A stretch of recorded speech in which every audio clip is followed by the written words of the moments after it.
Hi guys, magandang araw po sa inyong lahat, magandang gabi, magandang umaga, magandang hapon sa mga subscribers natin sa iba't ibang panig ng mundo.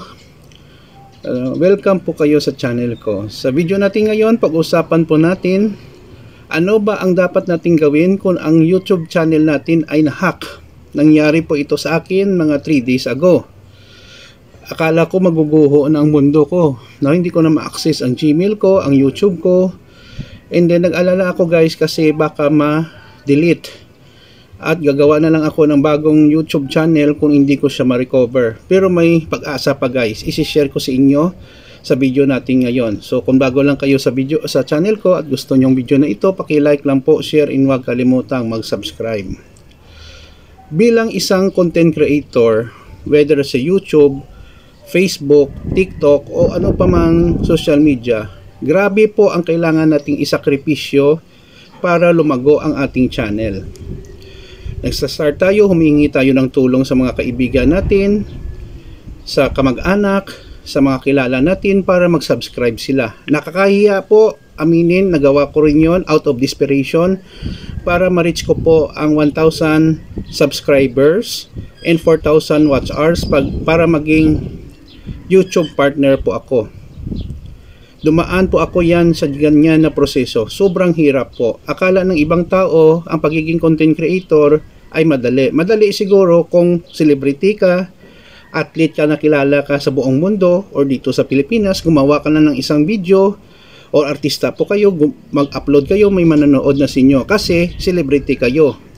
Bilang ordinaryong tao katulad ko, hindi po siya madali. Yun po ang maling mindset ng ibang tao. Gusto ko talaga maging content creator kasi may pera sa YouTube, sa Facebook, sa TikTok o Instagram. Meron po. Pero hindi lahat po ay mabigyan ng opportunity para sumikat ang kanilang channel. Kailangan mo ng plano, tuloy-tuloy nga pag-upload ng quality videos, pag-ikayat sa mga kilala mo mag-subscribe, sa mga viewers ng channel natin, mag-encourage mag-subscribe, at patayin mo ang iyong hiya. Kasi kung content creator ka, hindi pwede po guys na may hiya ka. I'm not saying na wala kayong hiya bilang tao. Mawala ang hiya mo kasi you will be exposed to the people around the world. Kahit nagtatagalog ako or nag-English, expose ako eh. Okay, may mga basher tayo dyan, sinisiraan ka, etc. Now, going back kung paano nahack ang aking YouTube channel. Ganito po yun guys, very simple. While I'm working on my laptop, lumang laptop na Dell 32-bit, I'm doing some book writing, nabigla po ako. Automatically nag-log out ang aking Gmail account. I try to log in, hindi na ako makapasok. Pinalitan po ang password. Alam po natin, kung content creator kayo, ang ating password at account sa Gmail, connected din yun sa YouTube. Mga Google Drive, lahat-lahat connected po yun. Naku po, hindi ko na ma-access. May mga recovery method. Binablock din ng hacker. Okay. Ako, patay paano ba yun? Nag-search ako sa internet. Walang success. And then nakita ko may Google customer service pala ang YouTube. Now, anong ginawa ko? Nag-email ako sa kanila, nag-fill up ako, kiniklik ko yun ang link, no? Hanapin nyo lang sa Google. And then I fill up, ano ba ang nangyayari? Bakit hindi mo na-access?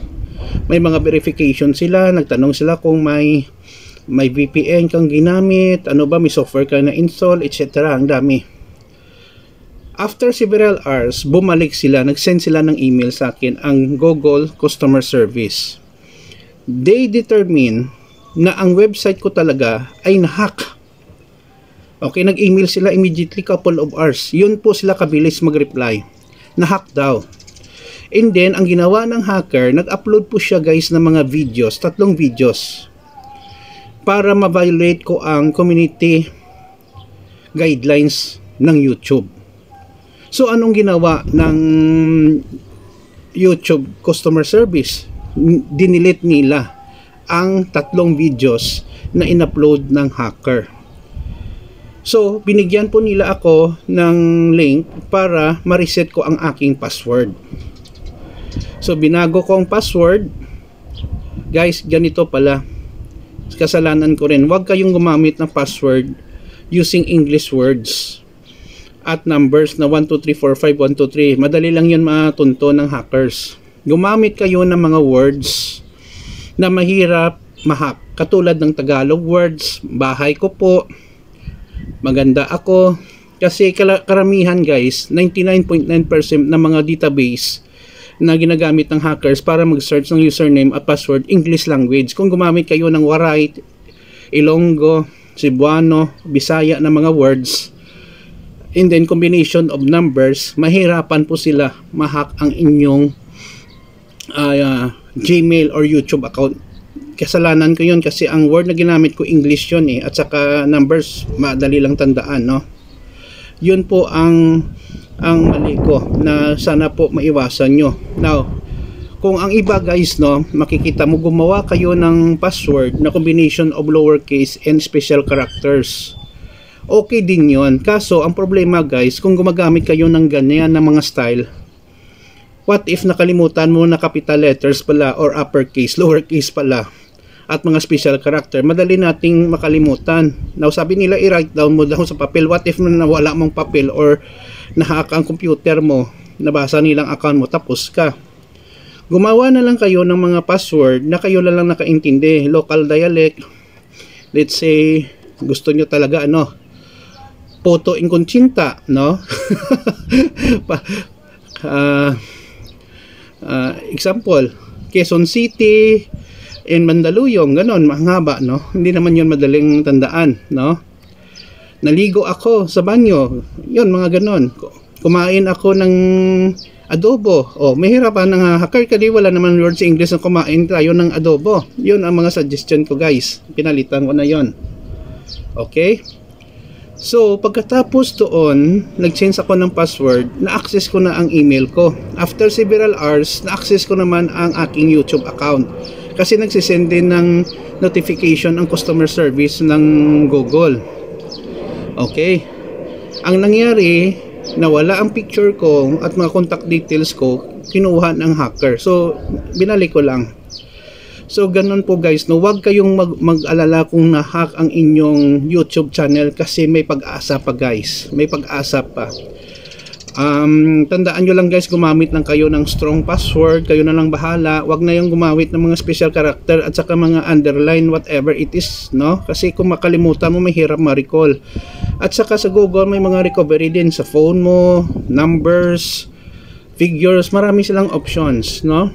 So, yun po guys, nagpapasalamat po muna ako sa Google sa kanilang matinding customer service. Maraming salamat po sa inyo. Thank you so much Google. Kay Lord, na ginabayan ako para ma-recover ko ang aking channel at sa inyong lahat guys na patuloy na sumusuporta sa aking channel. Mahal ko kayo guys, maraming salamat po. Isa pa rin na nangyari sa channel ko kasi na-hack siya, bumaba din ang views ko, bumaba ang income ko. Kahapon yata 1 cents lang, ngayon 6 cents. Okay lang po yan, tuloy-tuloy lang po tayo guys. Importante, nakaka-serve tayo at saka gumagalaw din ang income natin kahit mababa lang. Yun po ang importante kasi nag-enjoy tayo at passion natin gumawa ng content. Wag mo nang pansinin ng ibang tao na sinisiraan ka, content creator ka nga pero ang baba ng income mo. Wag ganon guys. Every one of us has its own way, no? Has its own plan sa ating channel. Atin yun wala naman silang pakialam dyan. Basta wala lang tayong biniviolate na guidelines ng Google, okay lang yun. Gawa din sila ng kanilang channel. Sana po guys may natutunan po kayo sa ating video sa ngayon. Please like, share, and huwag kalimutang mag-subscribe kung bago lang kayo sa channel ko.